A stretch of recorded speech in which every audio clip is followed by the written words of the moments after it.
One. Hello and welcome to the Manatee County School District Virtual College Fair. We are so excited to have you participating in this event. We have some awesome schools here to speak with you today. My name is Daisha and I will be your facilitator. I have a few housekeeping items to share before we get started.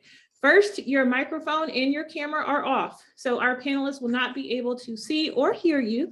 However, you can send any questions you have for our presenters through the Q&A button on your screen. I encourage you to send those questions throughout the presentation. If you're referring to a specific school, it helps if you can list that school in your question as well. We have had other sessions happening tonight, and this session will be recorded.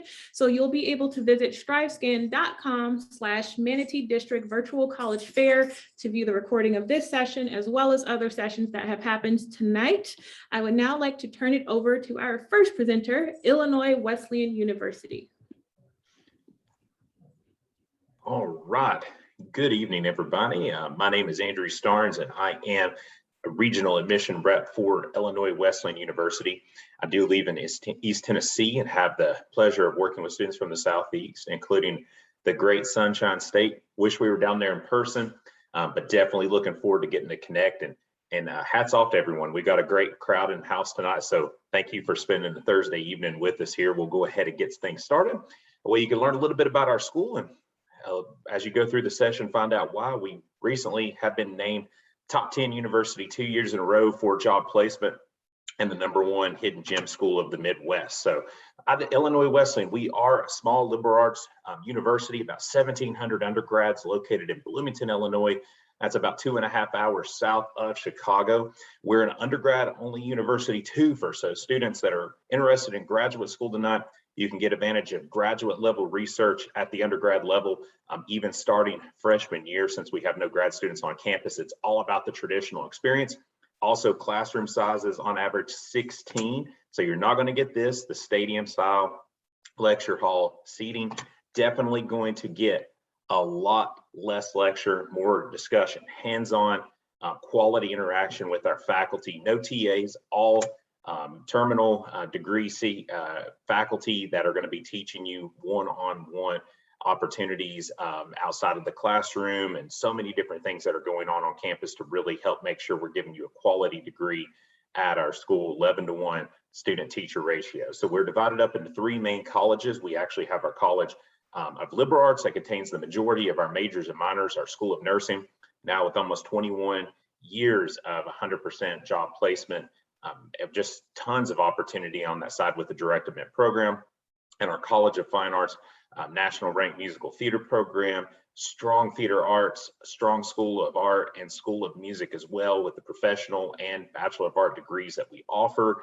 And then our College of Liberal Arts, as I mentioned, has the majority of our majors and minors. We have everything from the STEM field to unique degrees that we offer as well too. So just tons of opportunities and pathways for students all around. At IWU, we are a continuing growing diverse campus now with about 1/3 of our student population of students of color of background. We want to try to make sure that we continue to build upon that. Actually, our 2021 class was the most diverse in history, so we were super excited on the ground that we've been covering. We offer everything from special pre-orientation services, interfaith campus, and even students of socioeconomic hardship. We have tons of Pell Grant students that we want to make sure we can help make the school as affordable as possible, and tons of first gen. We have about 1/3 of first generation students in our last class. So just all around, we want to be as welcoming as possible. Now, one thing you'll find about IWU is that we do have a lot of the similar traits that you'd expect from a big school, your state and tech schools, but just down at the small scale level. So if you're considering a private, smaller school, you're not going to sacrifice anything. We have tons of campus life opportunities that are going on for over 120 plus student organizations. We have Greek life with sororities and fraternities on campus, theater production. There's just so many different ways to get involved. We are D3 NCAA, and this graphic actually needs to be updated. We now have 142 academic All-Americans, top 30 national institution for All-American students. So just tons of academic success and great success on the court and the field at our schools. 24 different varsity sports. We tend to dominate and win a lot of games in our conference and even post-league play, which is awesome. Our men's basketball team just won the conference title back in the spring. Just so many different ways to get involved. We also have esports too. So for students that are gamers, can get recruited, fill out the recruiting form, and you never know, you might be getting a chance to get a scholarship to play collegiately in sports. Just so many different ways to get involved on that side. So our average net cost of is around $28,000 per student. So I always like to tell everyone, don't be intimidated by the fact that we're a Northern liberal arts university. We can try to make this school as affordable as possible for everyone. And that's after our grants and scholarships. 95% of students are going to receive a merit scholarship based on overall GPA and scores. So that's going to be one way I personally will help each one of my admitted students, and financial aid is a barrier. We'll do everything we can to knock it down. And since I'm hoping that a lot of seniors are in the house tonight, our application is live. We are on the common application. It's a free application too. So the early action period will begin and go through November, and then we'll have a rolling regular decision. No one is behind by any means. Students are right now actively applying. Actually just got 3 applications from Miami today, application from Tampa, the Bay Area. So there's a lot going on for the apps coming in from this region. Looking to continue to work with students. We'll hope to get your decision out around Christmas break or afterwards if you get everything to us for review. And definitely hope to see you come up to visit the school as well. There is a direct flight from the Bay Area, Sarah St. Pete Airport to Bloomington. So it's actually very convenient to come up, take a campus visit. We're doing a Monday through Saturday safely, individually. We've got a big open house coming up on November 6th, the Saturday as well. So there's going to be a lot of ways to connect going forward. This is my main contact information. My name again is Andrew Starnes. You got my email, you got my phone. If you have any follow-up questions at all, don't hesitate to reach out. And thank you once again for tuning in this evening. Thank you, Illinois Wesleyan. Our next presenter is the University of Connecticut.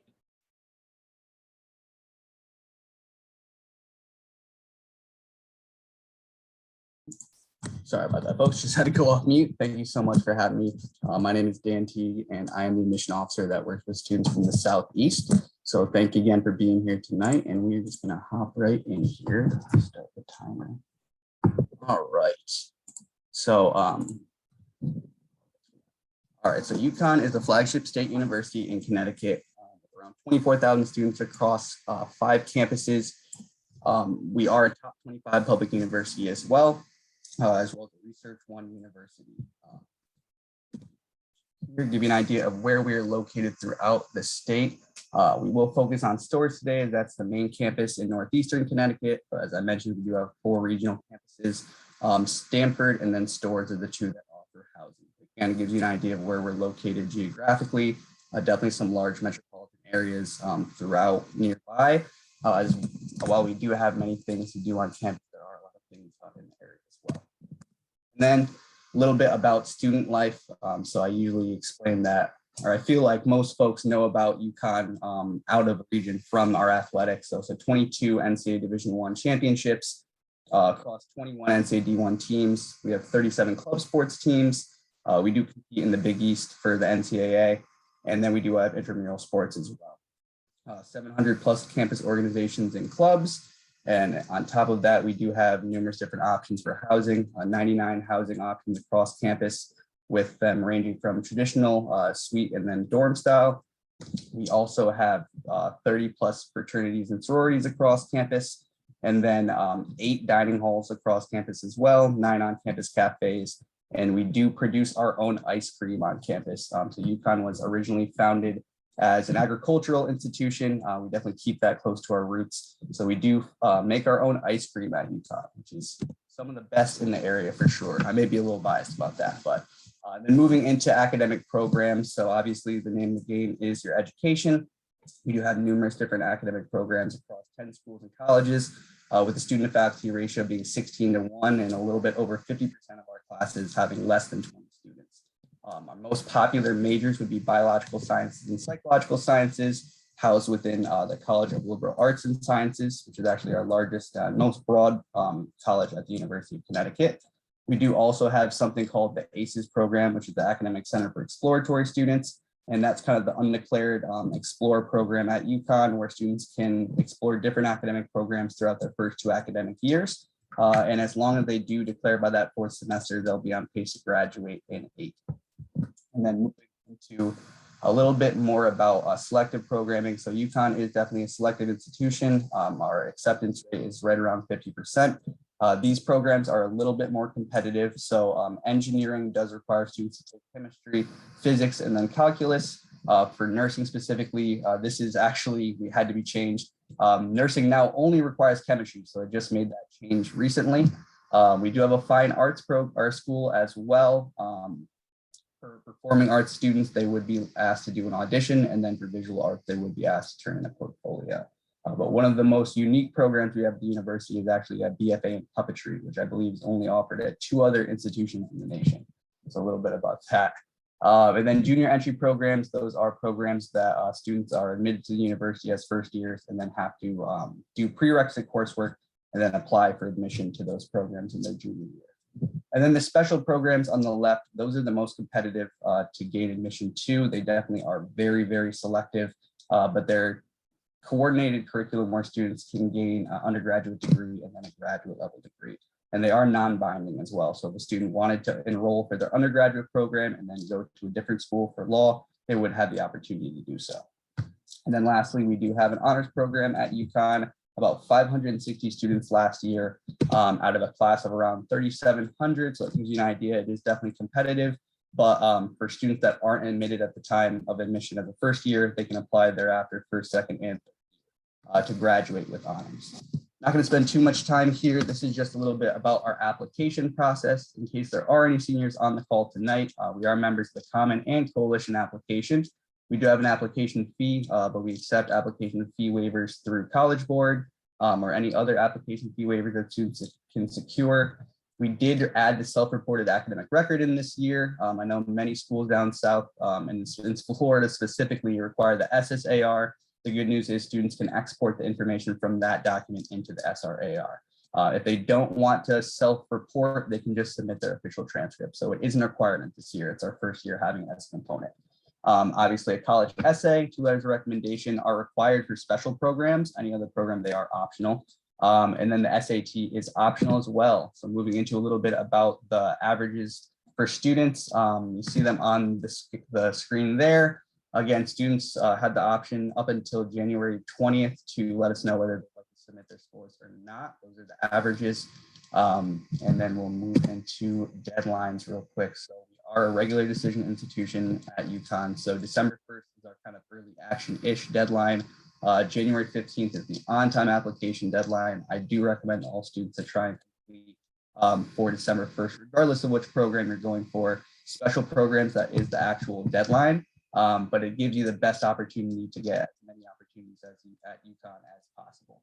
And then the FAFSA does close February 15th. Our decisions drop right around March 1st. And then May 1st is the National Candidate Reply Day. And that is when folks like myself will reach out to students to get a feel for where you stand in your decision-making process. And then that is really all I had. Definitely feel free to connect with me afterwards. I'll drop my email in the chat. We do have campus visits coming up on campus. I know we're obviously not too close, but if you're going to be in New England the next few weeks, we do have one coming up November 6th. And then we do have virtual opportunities to connect as well. So thank you again for having me and best of luck. Thank you, UConn. Our next presenter is Loyola University of New Orleans. All right, good evening, everybody. My name is Ryan, and I am the Assistant Director for Admission with Loyola New Orleans. So hopefully some of you are familiar with New Orleans, especially being on the Gulf Coast side of Florida. And we definitely welcome you to come to campus, especially because Mardi Gras season is coming up and we're excited about that. I'm gonna move a little quickly, but at the end, I'll share some links for you. So feel free to drop some questions in the chat. But Loyola is a private liberal arts institution. We are based 20 minutes outside of the French Quarter in the Uptown Historic District of New Orleans. On the right-hand side, you'll see a little bit about our school, what the class looks like.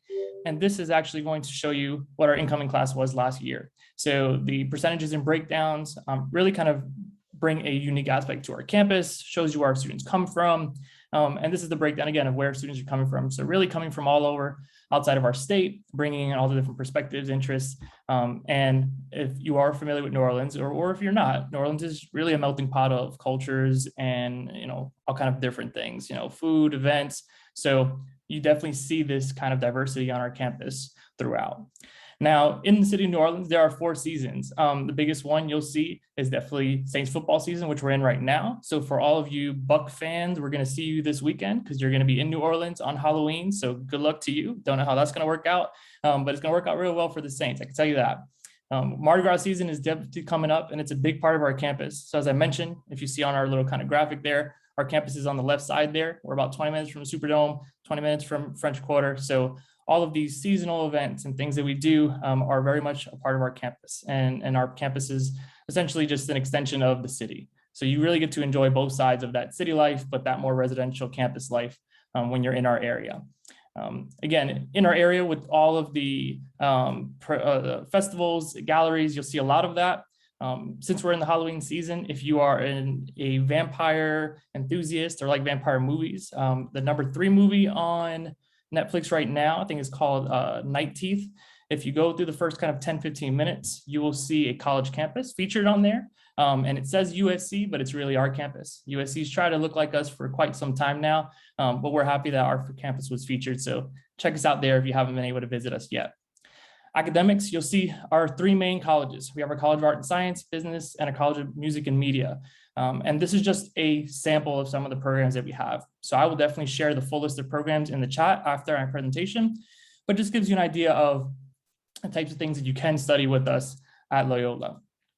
We do have an honors program, and this is by invite only. So you will get an additional scholarship, but there are a lot of big components of the honors program, really kind of shaping your full academic experience, getting you a lot of that hands-on and experiential pieces to your education, really building up your resume, getting shadowing opportunities, and even going abroad. So definitely kind of rounds out what you're doing when you're studying on our campus. Now in the College of Art and Science, you'll see anything here from pre-nursing to pre-med. We have our sociology department, public health, criminal justice. And then on the right side, you'll see some of the opportunities that our faculty work in and that we also have students participating in. College of Business is another big program with us. So if you are an entrepreneurship student or anything in business, you're definitely going to be looking at us because you can not only finish your degree in 3 years and do the 4+1 or the 3+1 if you have college credit, which I know many Florida students do.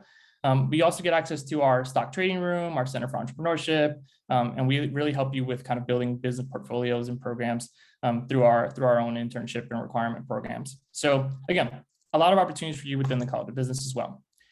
The College of Music and Media, for sure, for anybody who is interested in musical theater arts, music industry, anything in the communications, journalism, multimedia, film, television production, great programs for you. As I just mentioned, in the city of New Orleans, there are always production crews and things around. Obviously, New Orleans is a very musically inclined city.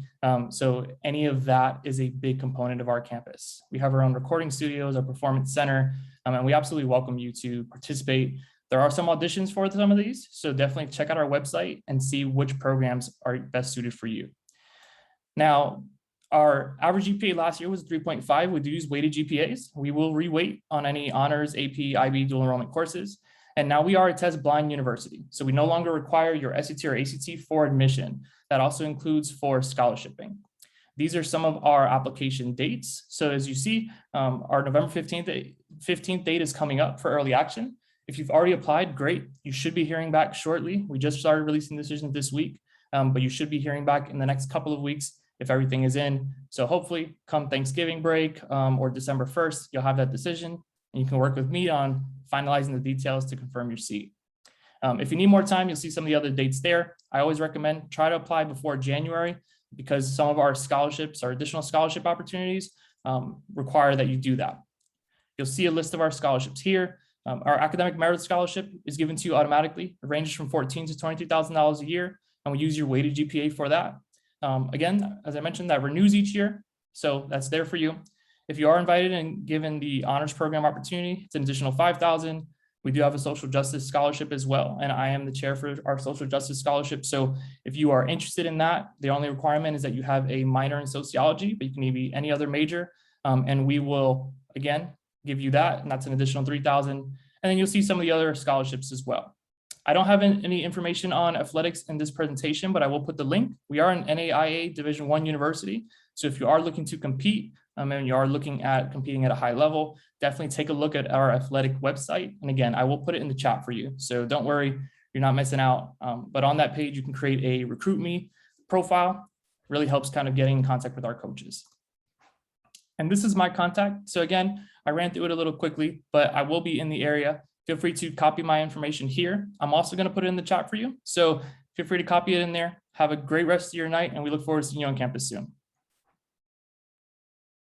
Thank you, Loyola University, New Orleans. I'd like to remind everyone that you can send questions to our panelists at any point in time by using that Q&A button on your screen. Our next presenter will be the U.S. Coast Guard Academy. Aisha, could you play the video?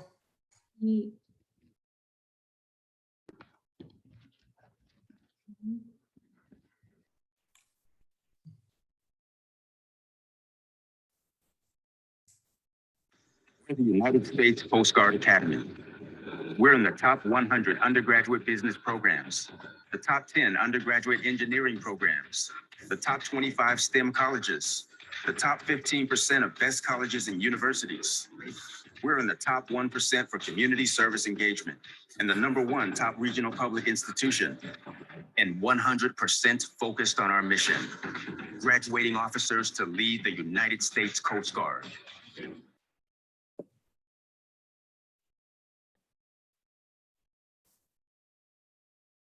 Good evening. My name is Anthony Murphy, and I'm the Southwest Florida Regional Coordinator for the Admissions Program in Florida. United States Coast Guard Academy is located in New London, Connecticut, on a 103-acre waterfront campus on the Thames River, and includes a 295-foot training vessel, the Eagle. You might be able to see that on the top of my thing there.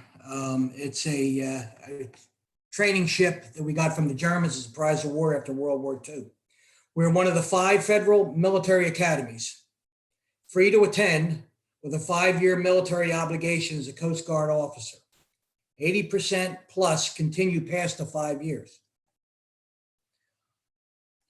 1,100 cadets, 38% female, 36% underrepresented minority student body. No federal nomination required. I got involved with the program because my son is a 2015 graduate of the Academy. He rode in the Sarasota area from the Sarasota Scholars, and he also rode at the Academy. The Coast Guard Academy offers 9 academic majors, focusing in STEM.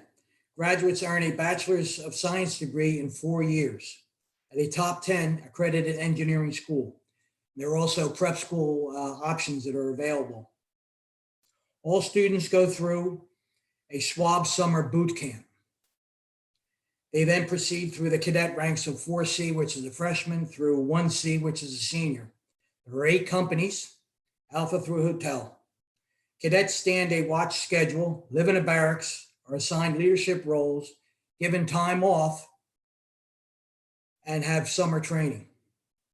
All cadets must pass a semi-annual physical fitness exam of running, push-ups, and sit-ups.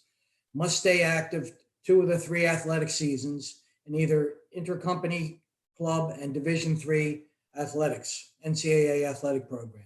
We boast an Adidas shoe and apparel contract, new strength and conditioning center. Olympians, record holders, and professional athletes have all come from the Coast Guard Academy. Extracurricular. You'll stay active. There's no question about that. There's leadership, sports, music, diversity and inclusion, religious programs, community service are all available and encouraged at the Coast Guard Academy. Upon graduation, you're an ensign. 85% of the students go afloat, 5% go ashore, and 10% go to flight school. And a growing number of graduates go to the cyber and intel fields. Over 24 graduate programs to choose from, paid for by the United States Coast Guard. Now, the application deadline is January the 15th. To be eligible, be under 23, no dependents, no debt, have a high school diploma, and the average generally is 3.7, and the 1340 SATs. The SAT and ACTs are optional this year. So if you're interested in the Coast Guard Academy to serve your country in a humanitarian service, I request that you go to the United States Coast Guard Academy webpage at uscga.edu and create an account. Now, if there's some juniors that are on the program today, there's a program called the Academy Introduction Mission. It's the nation's most realistic service academy summer program, where you're actually immersed in the ways of the Coast Guard, and you could test out the Coast Guard, and the Coast Guard is testing you out. This past summer, I was a counselor there. It was a great organization. It was a great opportunity. There was at least 6 people from the Manatee, Sarasota area that attended the program.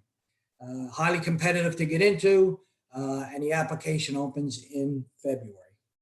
So again, I challenge you to go to the uscga.edu website to open up an account and see if you're interested in the Coast Guard Academy.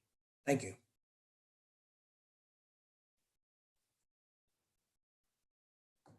Thank you, U.S. Coast Guard Academy. Our final school presenting tonight is the University of South Florida.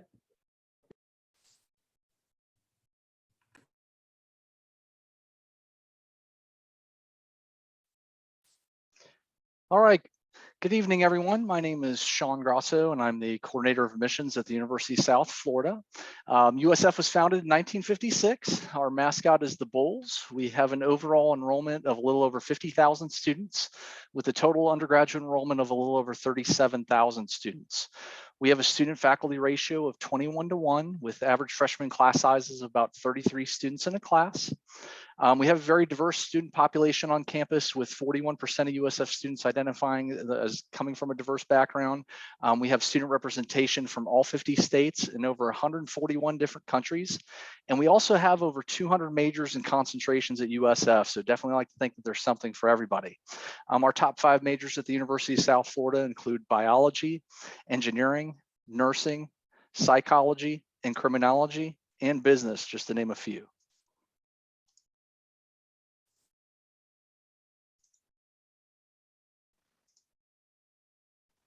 USF has over 700 student clubs and organizations. We have over 40 fraternities and sororities and over 35 international clubs and societies. USF is Division I. We are in the American Athletic Conference. We have 17 Division I sports, both men's and women's.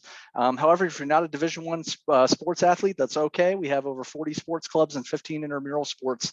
So you can definitely participate in sports at the collegiate level as well and not feel like you have to be Division I. But if you are Division I, we'd definitely love to have you for sure. USF is America's fastest rising university, according to US News and World Report rankings. We are the youngest and the fastest to achieve top 50 status, so we're really, really proud of that designation. USF also has 3 wonderful campuses for students to choose from, Tampa, St. Petersburg, and Sarasota, Manatee. USF Tampa is our largest campus with over 200 academic majors and concentrations, about 20 minutes from downtown Tampa. We have USF St. Petersburg with a little over 6,000 students, located in beautiful St. Petersburg, right on Bay Borough Harbor, has about 79 undergraduate and graduate degrees. And then finally, USF Sarasota Manatee with over 35 undergraduate and graduate programs, our local campus here. We are all one USF, meaning we all have the same application deadlines, the same academic criteria, the same standard, all USF. Some important deadlines to keep in mind. July 1st, the application opened. Our priority application deadline is December 1st, and that is a completion deadline. So if you remember nothing from this presentation at all, please remember this, December 1st, and that's when we want to see your application complete in its entirety. The FAFSA is opened. It opened up on October 1st, the free application for federal student aid, and our priority FAFSA completion deadline is January 1st. There are 4 steps to apply. We have our application available on our website, but we also are available on the Common App and the Coalition app. There is a $30 application fee. And then we do require that students submit their official high school transcripts as well as their official SAT or ACT test scores. On this slide here, you can see our admitted student profile, and this is for this past year's class. So keep in mind when you're looking at our profile, this is the middle 50% of students who are admitted to USF. So please keep in mind that there are 25% who didn't quite meet this criteria and were still admitted to USF, and there's another 25% who far exceeded this criteria and were admitted.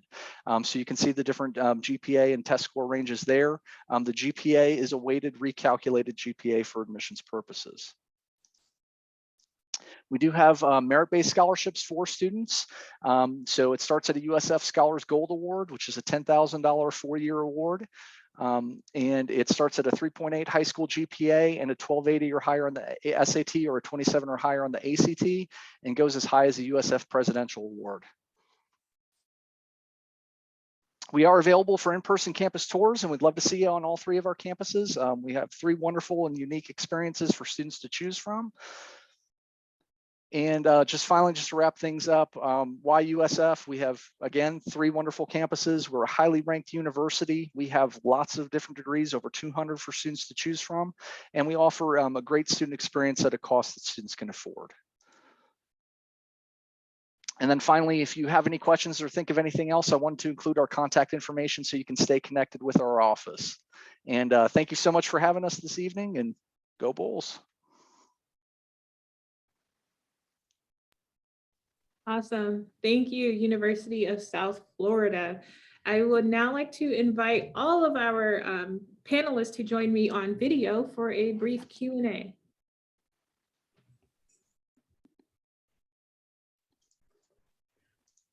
All right. So my first question for you all is, and please feel free to respond in the order you presented, what advice would you give to someone going through the college search process? So for me, kind of lead things off, as I tell everyone all the time, definitely get to know your admission counselor.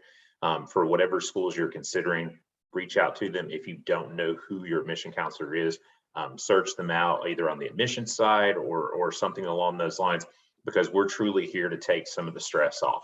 A lot of schools, especially smaller schools, private schools, are going to get to know you very well on a one-on-one basis and can help you through all aspects of the admission process, whether it be financial aid or enrollment, how to visit, all the good stuff.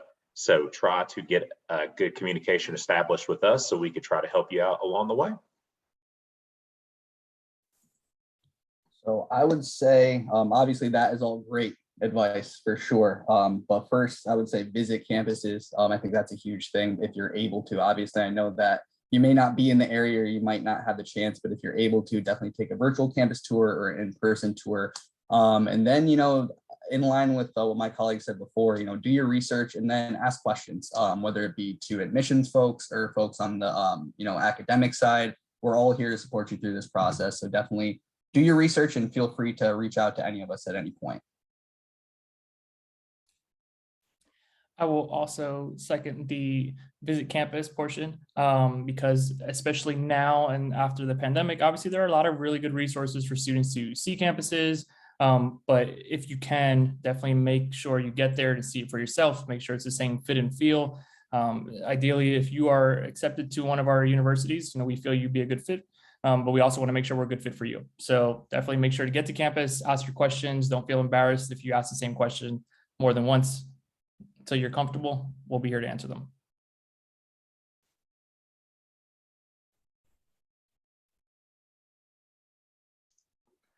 Yeah, I kind of feel like a broken record at this point, but yeah, nothing beats the campus experience and the campus visit experience for sure. So, definitely take the time to, come up with your list of colleges and universities and visit them in person.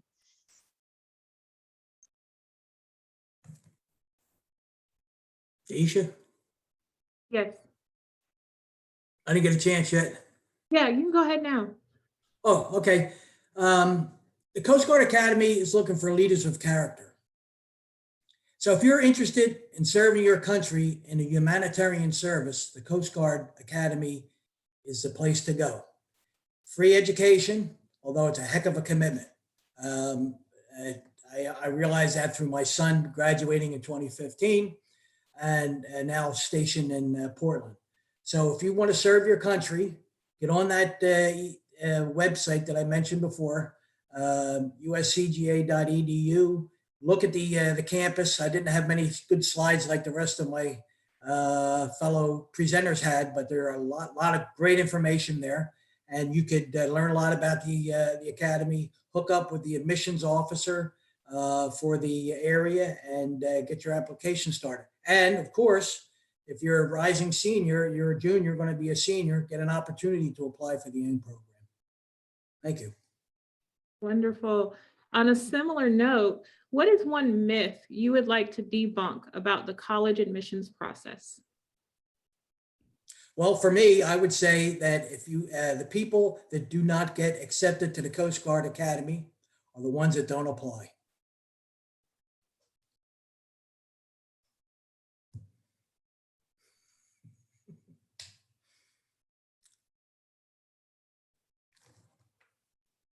Oh, I don't know. Feel free to jump in there. I would say just waiting, to complete your application. A lot of students feel the need to, take their tests and, want to submit everything all at one time. I would recommend to get the application in as soon as you can, and then let transcripts and test scores come in, and pay attention to deadlines. Deadlines matter, and they're extremely important. So no matter which university or college or institution you're considering, definitely pay attention and adhere to those deadlines.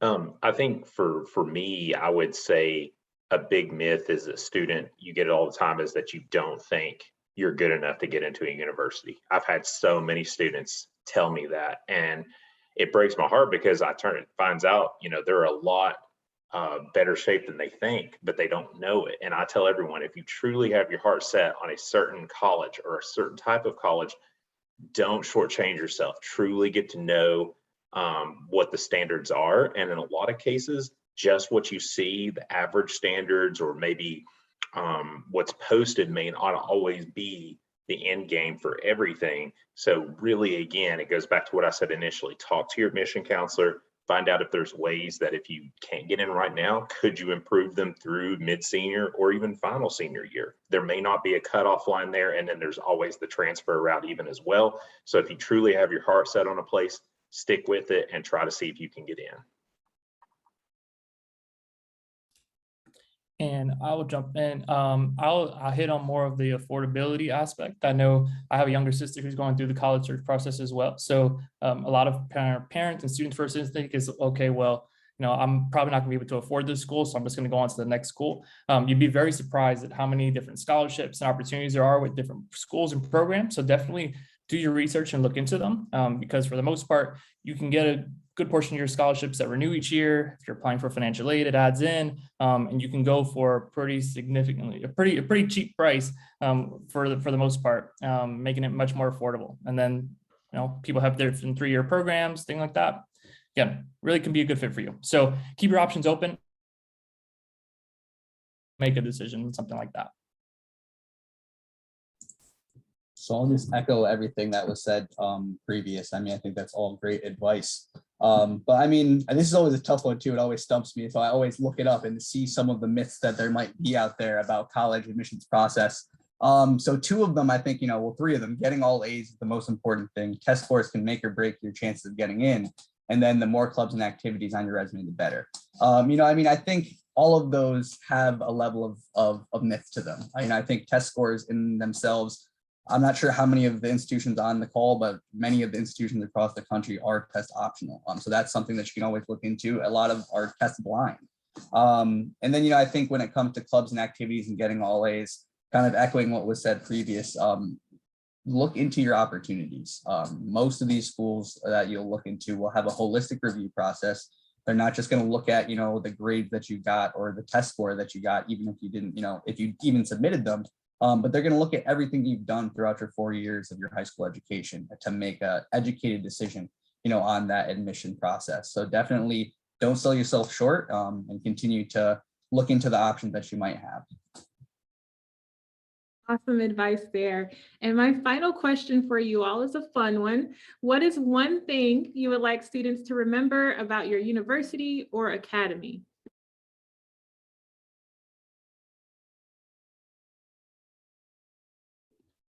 Anthony, would you like to start us off? Yes, as a parent of a graduate of 2015, I want to explain, at least give you an idea of the fantastic graduates that go on to serve our country in the humanitarian service, search and rescue, law enforcement.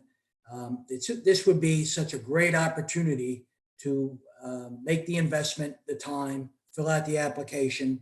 And if you ever have a chance to visit the academy, they have 26 varsity sports.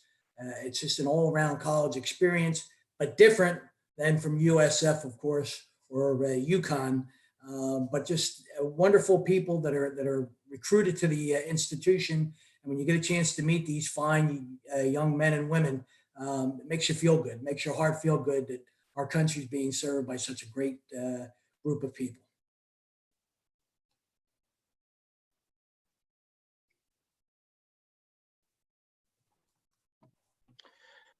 I guess I'll go next. I think a fun, just all around great fact just to remember is just the recognition that we have for job placement. I mean, being a top 10 job placement university among all schools in the nation is just an awesome thing. And I mean, when you go to college, that's one of the most precious things you can secure afterwards is getting a job or somewhere you're going to be happy going, whether that be grad school or something along those lines.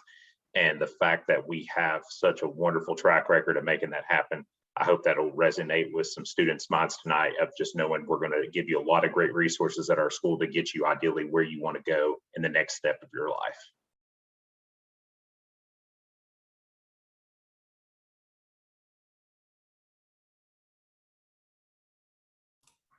I guess I'll jump in. I will say one thing to remember about us is our city. I mean, we are, the city full of food, great people, great times. So we want you to definitely enjoy all of that. So if you have been to New Orleans, or even if you're going to attend one of the other great universities that you heard from here, we welcome you to come and visit during some of the festival seasons. There's plenty of things for you to do. And we definitely want you to enjoy the city for what it is, because we love New Orleans and we know you will too. So like I said, best of luck in your search. Hopefully we'll see you in the city at some point. We welcome you with open arms. So I would just sorry, John. I'll go real quick. So I would just reiterate, top 25 public research one university, with that, small New England town feel, but still the big D1 opportunity. So nestled right in, northeastern scenic Connecticut. And I would say about the University of South Florida, I think one of the things that really makes us unique is we have 3 different campuses for students to choose from. So with Tampa being our largest campus with over 40,000 students. So if a student wants the big campus, we have that. If a student wants something smaller, we have that at USF St. Petersburg and USF Sarasota Manatee campus. So it's all USF. We all, we all bleed green and gold together. So that would be it from me. Awesome. Thank you all so much for sharing with us tonight. We are out of time, so I'd like to share my screen with you all just one more time before we wrap up and share a few final remarks. So when you close this window, there will be a link to a very quick 5-question survey. We'd appreciate any feedback you can provide. This session was recorded. You'll be able to view the recording of this session as well as all of the other session recordings at strivescan.com/Manatee District Virtual College Fair. I'd like to thank you all for joining us tonight. I hope you have a wonderful evening.